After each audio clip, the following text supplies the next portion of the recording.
Hello friends, welcome to our channel E Mentor. आज का हमारा टॉपिक है इलास्टिसिटी ऑफ डिमांड। अभी तक हम लोगों ने क्या पढ़ा? लॉ ऑफ डिमांड पढ़ा। लॉ ऑफ डिमांड में हमने क्या पढ़ा कि there is an inverse relation between price and quantity demanded. ठीक है, हमने पढ़ा कि अगर प्राइस इंक्रीज होते हैं तो क्वांटिटी डिमांड कम होता है, और रिवर्स केस भी कि अगर प्राइस डिक्रीज होते हैं तो क्वांटिटी डिमांड इंक्रीज होता है। ये हमको कौन बताता है? लॉ ऑफ डिमांड बताता है। ये हमने अपनी लास्ट वीडियोस में देखा भी और पढ़ा भी अच्छे से। ठीक है, लेकिन आज हम लोग पढ़ेंगे कि प्राइस के चेंज होने से क्वांटिटी डिमांड चेंज तो होती है, बट कितनी चेंज होती है, दैट इज द इलास्टिसिटी, कि कितनी चेंज होती है डिमांड। क्या वो ज्यादा से चेंज होती है या वो कम से चेंज होती है? ये सब हम लोग इसमें देखेंगे, अपने आज के टॉपिक में देखेंगे, दैट इज द इलास्टिसिटी। ठीक है, so let's start our today's session. Okay, तो इलास्टिसिटी की अगर हम डेफिनेशन की बात करें तो इलास्टिसिटी का मतलब क्या है? इलास्टिसिटी का मतलब है फ्लेक्सिबिलिटी। हम कहते हैं ना रबड़ इलास्टिक होती है, हाँ, तो इसका मतलब क्या है कि रबड़ क्या है? फ्लेक्सिबल होती है। फ्लेक्सिबल का मतलब कि उसमें कितना चेंज हो सकता है, रबड़ कितनी स्ट्रेच आप कर सकते हो, कितना वो इलास्टिक है, कितनी वो फ्लेक्सिबल है। ठीक है, तो ऐसे हम लोग कहेंगे कि प्राइसेस के चेंज होने से हमारी क्वांटिटी डिमांड कितने से चेंज होती है, वो हमको इलास्टिसिटी मेजर करके बताती है। कितने से चेंज होगी? क्या वो ज्यादा से चेंज होगी कि प्राइसेस में अगर थोड़ा सा ही चेंज हुआ, मान लो प्राइसेस में तो थोड़ा सा चेंज हुआ, क्वांटिटी डिमांड हमारी बहुत ज्यादा से चेंज हो गई, ठीक है, तो उसको कहेंगे हम इलास्टिसिटी अच्छी है। या प्राइस में बहुत ज्यादा चेंज हुआ लेकिन क्वांटिटी डिमांड में इतना चेंज नहीं हुआ, तो हम कहेंगे इलास्टिसिटी अच्छी नहीं है। तो ये सब हम लोग चेंज को देखते हैं कि कितना परसेंट चेंज हुआ, कितना परसेंट चेंज हुआ। ठीक है, तो इलास्टिसिटी की डेफिनेशन की हम लोग बात करें, इसका जो फॉर्मूला है वो क्या कहता है कि percentage percentage change in quantity demanded divided by percentage change in price. कि प्राइस में चेंज होने में, परसेंटेज चेंज होने में हमारी क्वांटिटी डिमांड में कितना चेंज होता है, ये हमको इलास्टिसिटी बताता है। यहाँ पे हमने नेगेटिव साइन लगाया है। नेगेटिव साइन क्यों लगाया है हमने? क्योंकि हमें पता है लॉ ऑफ डिमांड से कि प्राइस और क्वांटिटी डिमांड में क्या होता है, हमारे पास नेगेटिव रिलेशन होता है, हमारे पास नेगेटिव रिलेशन होता है। तो जब हम इस फॉर्मूले को सोल्व करते हैं तो हमको एक नेगेटिव साइन मिलता है। उस नेगेटिव साइन को खत्म करने के लिए ये नेगेटिव नेगेटिव उसको मिक्स करके क्या बनाते हैं, हम लोग पॉजिटिव बना देते हैं कि ये वाला नेगेटिव हो गया, और इस फॉर्मूले से हमको जो नेगेटिव निकल के आएगा ये दोनों मिलके क्या बना देंगे हमको? पॉजिटिव। क्योंकि जो हमारी इलास्टिसिटी होती है वो हमेशा पॉजिटिव होगी। इलास्टिसिटी क्या होगी? हमेशा हमारी पॉजिटिव होगी। तो ये नेगेटिव साइन सिर्फ इसके इफेक्ट को, नेगेटिव इफेक्ट को, जो law of demand negative effect होता है उसको रूल आउट करने के लिए हमने सिर्फ नेगेटिव साइन को लगाया है। ठीक है, तो अच्छे से समझने के लिए पहले एक एग्जांपल समझ लेते हो तो आपको समझ में आ जाएगा कहना क्या चाह रहा है इलास्टिसिटी का टॉपिक। ठीक है, तो price of an article decreases from 800 से 750। ठीक है, ये प्राइस है, ये क्वांटिटी डिमांड है, इनिशियल एंड न्यू। ठीक है, हमारा पहले प्राइस था 800 रुपये, हमारा प्राइस कम हो गया 750। ठीक है, अच्छी बात है, हम लोग प्राइसेस कम हो गया, हमारा कितने से कम हो गया? 50 रुपीज से कम हो गया। और क्वांटिटी डिमांड हमारी बढ़ गई। क्वांटिटी डिमांड पहले 2000 कर रहे थे, अब कितनी हो गई? 2250 की होगी। क्वांटिटी डिमांड बढ़ गई। ठीक है, ये तो लो ऑफ डिमांड हो गया कि प्राइसेस कम हुए, क्वांटिटी डिमांड बढ़ गई। ठीक है, उसके बाद बोल रहे हो हमको कि इसकी इलास्टिसिटी क्या है, इसकी इलास्टिसिटी निकालो। ठीक है, तो इतना समझ में आ गया। लो ऑफ डिमांड ने हमको कहा कि प्राइसेस कम हुए, क्वांटिटी डिमांड बढ़ गया। ये इसने हमको यूनिट दे दी कि 800 पहले प्राइस था, अब 750 हो गया। क्वांटिटी डिमांड पहले हम 2000 कर रहे थे क्योंकि हमारी चीज सस्ती हो गई, 50 रुपए कम हो गई, अब हम लोग ज्यादा क्वांटिटी डिमांड कर रहे हैं, तो इसकी इलास्टिसिटी बतानी है अब हमको। ठीक है, तो इस फॉर्मूले को हम लोग एक्सपेंड करते हैं। इस फॉर्मूले को, ये तो एक फॉर्मूला लिखा ना, just percentage change, that is क्या लिखा हमने? Percentage change in quantity demand by में परसेंटेज चेंज इन प्राइस। इसी को अगर हम खोलें तो हम लोग क्या लिखेंगे? New new quantity minus initial, initial quantity upon में initial quantity. Initial quantity into 100, ये हमको क्या दिखाएगा, percentage change in quantity demand by में किसका, परसेंटेज चेंज इन प्राइस के लिए क्या लिखेंगे, ये भी new price minus initial price upon में इनिशियल प्राइस, क्योंकि बेस में तो हम हमेशा इनिशियल चीज लेते हैं ना, बेस में हमेशा इनिशियल चीज लेते हैं, इंटू 100। तो इस फॉर्मूले को एक्सपैंड करेंगे तो हमारे पास ये खुलेगा, ठीक है। तो इसी से हम लोग सोल्व करें, ऊपर क्या है, क्वांटिटी डिमांड है, इनिशियल न्यू माइनस इनिशियल, तो कितना हो गया हमारे पास, ये 2250 माइनस 2000 अपॉन में 2000 इंटू 100 अपॉन में 750 माइनस 800 अपॉन में 800 इंटू 100, ठीक है। इलास्टिसिटी निकालने के लिए हमको ये फॉर्मूला चाहिए होगा कि हमने क्या किया, न्यू, अब जो क्वांटिटी डिमांड हुई है उसमें से पहली वाली माइनस कर दी, अपॉन में बेस में हम हमेशा इनिशियल लेते हैं, यहाँ पे हमने क्या लिया, न्यू प्राइस 750 हो गया था, माइनस इनिशियल अपॉन में बेस में हमेशा क्या लेना, इनिशियल लेना होता है, इंटू 100। ये 100 इसका कैंसिल आउट हो जाएगा, ये कितना बना, 250 अपॉन में 2000 इंटू, ये ऊपर लेके जा रही हूँ मैं 800 नोमिनेटर में, 800 अपॉन में -50, अभी देखो -50 आ गया ना, और हमारे पास यहाँ पे फॉर्मूले क्या था, माइनस था, यहाँ पे फॉर्मूले में क्या था, हमारे पास माइनस था, ये माइनस इस माइनस को कैंसिल आउट करेगा, ये माइनस हमने सिर्फ इसलिए ही लगाया था क्योंकि हमको इसके इफेक्ट को हटाना था, इस इफेक्ट को रूल आउट करना था, ठीक है। इसको कट कर लेंगे हम लोग, 5 पे 5, देन 0000, 2 जा 4 5 जा 5 पे 5, तो हमारे पास कितनी बच गई इलास्टिसिटी ऑफ डिमांड कितनी आ गई हमारे पास, 2, इलास्टिसिटी ऑफ डिमांड कितनी आ गई हमारी, 2 आ गई। तो हम लोग क्या कहेंगे कि इसकी इलास्टिसिटी ऑफ डिमांड क्या है, 2 है। 2 का क्या मतलब है कि इलास्टिसिटी ऑफ डिमांड अच्छी है, कि प्राइसेस में सिर्फ 50 का चेंज हुआ, प्राइसेस हमारे पास सिर्फ 50 से कम हुए, और हमारी जो क्वांटिटी डिमांड है वो 250 से बढ़ गई, ज्यादा से बढ़ी है, प्राइसेस में कम चेंज हुआ, उससे ज्यादा चेंज किसमें हो गया, क्वांटिटी डिमांड में हो गया, तो हम कहेंगे इलास्टिसिटी अच्छी है, इलास्टिसिटी यानी कि इसमें फ्लेक्सिबिलिटी क्या है, अच्छी है, फ्लेक्सिबिलिटी क्या है इस चीज की, अच्छी है, इलास्टिसिटी अच्छी मानेंगे हम लोग इस चीज को, ठीक है। तो ये तो सारी क्या होगी, डेफिनेशन हो गई हमारी सारी, ओके। आई होप कि आपको समझ में आ गया होगा।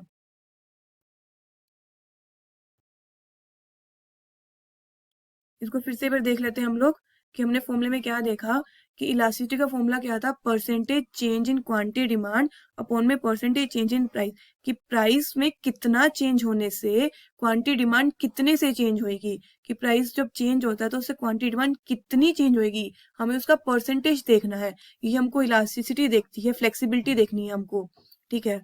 तो Q2 क्या था हमारे पास, न्यू वाला, जो हमारे पास न्यू डिमांड हो जाएगी, न्यू डिमांड से हम माइनस करेंगे पहले वाली डिमांड को, बेस में हम हमेशा इनिशियल चीज लेते हैं, इंटू 100 लगाया हमने परसेंटेज के लिए, चेंज के लिए हमने लगाया Q2 माइनस Q1, और अपॉन में परसेंटेज के लिए हमने ये Q1 इनिशियल बेस को लिया, ठीक है। ऐसी प्राइस के लिए परसेंटेज के लिए हमने ये 100 लगा दिया, चेंज के लिए हमने P2 माइनस P1 कर दिया, और बेस में हमेशा हम इनिशियल लेते होते हैं, इनिशियल प्राइस। नेगेटिव साइन हमने इसलिए लिया क्योंकि या तो न्यूमरेटर में हमको एक नेगेटिव मिलेगा, या हमको डिनोमिनेटर से नेगेटिव मिलेगा, दोनों में कहीं ना कहीं से हमको नेगेटिव मिलेगा ही मिलेगा, क्योंकि law of demand negative relation का होता है। तो उस नेगेटिव रिलेशन को रूल आउट करने के लिए हमने ये नेगेटिव साइन लगाया है, क्योंकि इलास्टिसिटी हमेशा हमारी क्या होती है, इलास्टिसिटी हमेशा क्या होगी, पॉजिटिव ही होती है, इलास्टिसिटी हमेशा क्या होगी, पॉजिटिव ही होगी है। तो अब इसको वीडियो को पॉज करके ये सारे टर्म्स को अपने नोटबुक में नोट डाउन कर सकते हैं, ठीक है।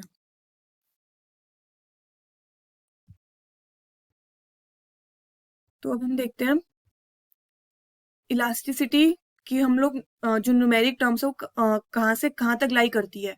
जो हमारी इलास्टिसिटी है वो 0 से इन्फिनिटी तक लाई करती है, इलास्टिसिटी की वैल्यू, क्योंकि हमने बोला elasticity can never be negative, negative नहीं हो सकती, तो इसलिए वो 0 से इन्फिनिटी तक लाई करती है।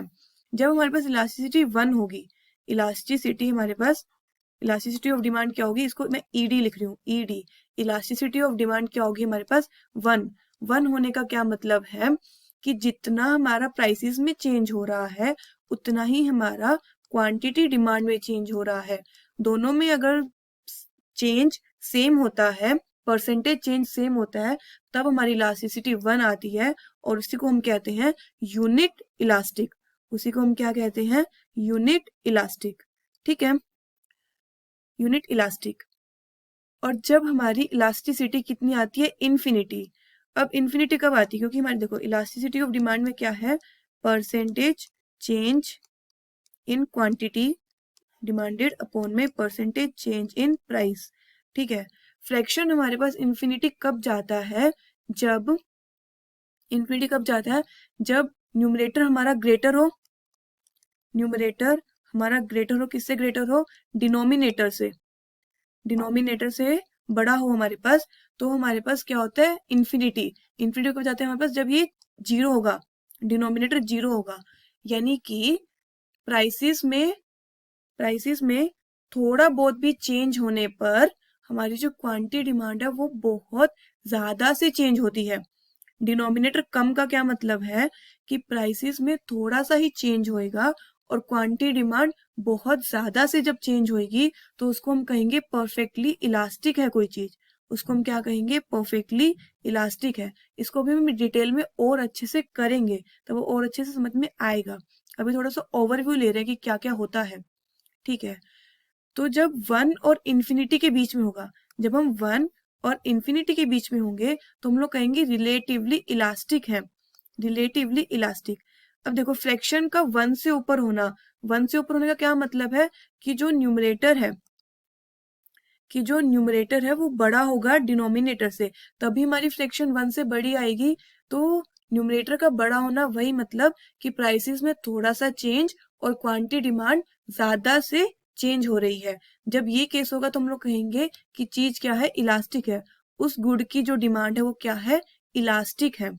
इलास्टिसिटी वहां पे क्या होगी? ज्यादा होगी, फ्लेक्सिबिलिटी होगी। ठीक है, और जब हम लोग 0 से 1 के बीच में होंगे, 0 से 1 के बीच में होंगे तो हम लोग क्या कहेंगे? In elastic. ठीक है, तो जो हमारी इक्वेशन है elasticity of demand percentage change in quantity demand upon में परसेंटेज चेंज इन प्राइस, ये क्या है हमारे पास? 1 से कम। तो फ्रैक्शन हमारी 1 से कम कब होती है हमारे पास? जब डिनोमिनेटर हमारे पास बड़ा होता है न्यूमरेटर से, मतलब प्राइसेस में चेंज ज्यादा हो रहा है, प्राइसेस में चेंज ज्यादा हो रहा है लेकिन क्वांटिटी डिमांड हमारी उतने से चेंज नहीं हो रही है, तो हम लोग कहेंगे उसको कि इलास्टिसिटी कम है और हम लोग 1 से कम है। और बिल्कुल जीरो, जीरो कब होगा? जब क्वांटिटी डिमांड में जीरो कब होगा हमारे पास? जब न्यूमरेटर जीरो होगा। न्यूमरेटर के में क्या है हमारे पास? क्वांटिटी डिमांड है। तो यानी कि प्राइसेस के चेंज होने पे क्वांटिटी डिमांड पे कोई फर्क ही नहीं पड़ेगा, कोई भी फर्क नहीं पड़ेगा। तो हम लोग क्या कहेंगे? परफेक्टली इन इलास्टिक है हम लोग, हमें कोई फर्क नहीं पड़ रहा, डिमांड कर्व को कोई फर्क नहीं पड़ रहा, तुम कितना ही प्राइस चेंज करते रहो क्वांटिटी डिमांड पे कोई फर्क नहीं पड़ रहा। ठीक है, इसी को भी हम लोग डिटेल में देखते हैं और अच्छे से।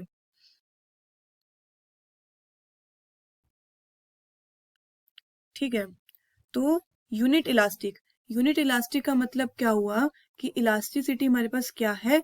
1 है। जितना प्राइस में चेंज हो रहा है उतना ही क्वांटिटी में जब चेंज होगा तो उसको हम क्या कहेंगे? कि यूनिट इलास्टिक है। इसकी डिमांड कर्व हमारे पास, डिमांड कर्व जैसी ही होगी, नेगेटिव स्लोपिंग ही होगी कि अगर हम लोग इस पॉइंट पे थे, ए पॉइंट पर थे और इस पे कुछ पी था और क्वांटिटी 1 थी, ठीक है, प्राइसेस फॉल हो गए हमारे पास, प्राइसेस क्या हो गए? फॉल हो गए, हम लोग P2 पे आ गए तो हमारे पास क्वांटिटी डिमांड बढ़ गई। ये एरो देखो, ये एरो जितना इसका एरो है उतना ही इसका है, मतलब जितना प्राइस में चेंज हो रहा है उतना ही क्वांटिटी डिमांड में चेंज हो रहा है, तो उसको हम लोग क्या कहेंगे? कि यूनिट इलास्टिक है। इलास्टिसिटी हमारे पास 1 है। ओके, नेक्स्ट आता है हमारे पास परफेक्टली इलास्टिक। परफेक्टली इलास्टिक के केस को देखते हैं हम लोग। परफेक्टली इलास्टिक केस को समझने के लिए हम लोग एग्जांपल लेते हैं ग्रोसरी शॉप का। ठीक है, फॉर एग्जांपल आपके लोकेलिटी के अंदर 2 ग्रोसरी शॉप है, एक ए है और एक बी है। ठीक है, दोनों एक ऑयल सेल करते हैं, ये भी 300 में सेल करता है और ये भी 300 में सेल करता है। तो ठीक है, हमें फर्क नहीं पड़ता, या तो हम इससे ले लें या हम इससे ले लें, इस ग्रोसरी शॉप से, हमें कोई फर्क नहीं पड़ता। ठीक है, लेकिन अब क्या हुआ? तो हम लोग 300 रुपये में कितनी मर्जी क्वांटिटी परचेज कर सकते हैं। मतलब अगर प्राइस हमारे पास 300 रुपये है तो उसमें हम कितनी मर्जी क्वांटिटी परचेज कर ले उससे कोई फर्क नहीं पड़ता, ठीक है, क्योंकि प्राइस कांस्टेंट, उससे आप कितनी मर्जी क्वांटिटी परचेज करते रहो कोई फर्क नहीं पड़ता, ठीक है। इस बी वाले ने सोचा, अब क्या हुआ, इस बी वाले ने सोचा कि मैं ना अपना प्राइस 300 से क्या कर लेता हूँ, 350 कर लेता हूँ, ठीक है, क्योंकि लोग खरीद लेंगे। उसने ऐसे सोच के कि बढ़ा लिया, 300 से अपना प्राइस कितना कर लेता हूँ, 350 कर लेता हूँ। बट आजकल क्या है, कंज्यूमर तो इंटेलिजेंट है, उसको पता है यही ऑयल ए वाली शॉप पे मुझे 300 रुपये का मिल रहा है, तो मैं इस शॉप पे क्यों जाऊंगा। तो अब लोग क्या करेंगे, बी पे जाना ही छोड़ देंगे। वो लोग ऑयल कहाँ से परचेज कर लेंगे, ए वाली शॉप से ही परचेज कर लेंगे। तो इस बी वाली शॉप की डिमांड कर्व का क्या हुआ, इसने अपने प्राइसेस बढ़ाए और जो क्वांटिटी डिमांड है इसकी वो बहुत ज्यादा से चेंज होगी। बहुत ज्यादा से चेंज होने का मतलब कि लोग उसके पास जा ही नहीं रहे हैं। क्वांटिटी डिमांड क्या हो गई इसकी, एक तरह से जीरो हो गई ना, कि लोग इसके पास जा ही नहीं रहे हैं बहुत ज्यादा से। तो ये वाली इलास्टिक, परफेक्टली इलास्टिक क्या कहती है, अगर इस कांस्टेंट प्राइसेस पे तुम कितनी मर्जी क्वांटिटी खरीद लो कोई दिक्कत ही नहीं है, लेकिन अगर प्राइसेस जरा से भी इंक्रीज होते हैं हमारे पास तो क्वांटिटी डिमांड बहुत ज्यादा से चेंज होगी। बहुत ज्यादा से चेंज होने का क्या मतलब है कि लोग अब उस गुड को तुमसे नहीं खरीदेंगे, किसी और से जाकर खरीद लेंगे। तो परफेक्टली इलास्टिक का जो केस है वो कहाँ एग्जिस्ट करता है, वो परफेक्ट कॉम्पिटिशन में एग्जिस्ट करता है, जहाँ पे हमारे पास सब्स्टिट्यूट अवेलेबल होते हैं। सब्स्टिट्यूट अवेलेबल था ना मेरे पास कि मैं बी से ना खरीद के ए से खरीद लूंगी। अगर मान लो इसकी मोनोपोली होती, इसी की मोनोपोली होती बी की, कि ए के पास नहीं मिलेगा वो ऑयल, सिर्फ इसी के पास मिलता होता है, तब तो मेरे पास कोई ऑप्शन नहीं होता, तब तो मुझे इससे खरीदना ही पड़ता। लेकिन अभी मेरे पास ऑप्शन है, मेरे पास स्विच करने का ऑप्शन है कि मैं ए से खरीद सकती हूँ, तो मैं लूंगी उससे। तो ये परफेक्टली इलास्टिक का केस हमारे पास कहाँ पे एग्जिस्ट करता है, ये करता है परफेक्ट कंपटीशन के केस में। इसमें हम लोग एग्जांपल ग्रोसरी शॉप का लेते हैं, ठीक है। तो यहाँ पे क्या होगी हमारे पास, हॉरिजॉन्टल हॉरिजॉन्टल डिमांड कर्व है कि एक कांस्टेंट प्राइस पे आप कितनी मर्जी क्वांटिटी परचेज कर लो, अगर प्राइसेस में जरा सा भी चेंज हुआ तो क्वांटिटी डिमांड बहुत ज्यादा से चेंज होगी और लोग उस गुड को आपसे नहीं खरीदेंगे, वो कहीं और से ले लेंगे। तो इलास्टिसिटी क्या होगी इसकी, इन्फिनिटी हो गई। इन्फिनिटी बहुत ज्यादा से चेंज होगी। जरूरी नहीं है कि बहुत ज्यादा चेंज होने का मतलब कि लोग बहुत ज्यादा खरीदेंगे। यहाँ पे बहुत ज्यादा चेंज से मतलब है कि वो कम भी हो सकती है, बहुत ज्यादा चेंज कि इसमें बस चेंज आ गया है, वो कैसा भी चेंज हो सकता है, वो अच्छा चेंज भी हो सकता है, वो बुरा चेंज भी हो सकता है। फाइन, ठीक है।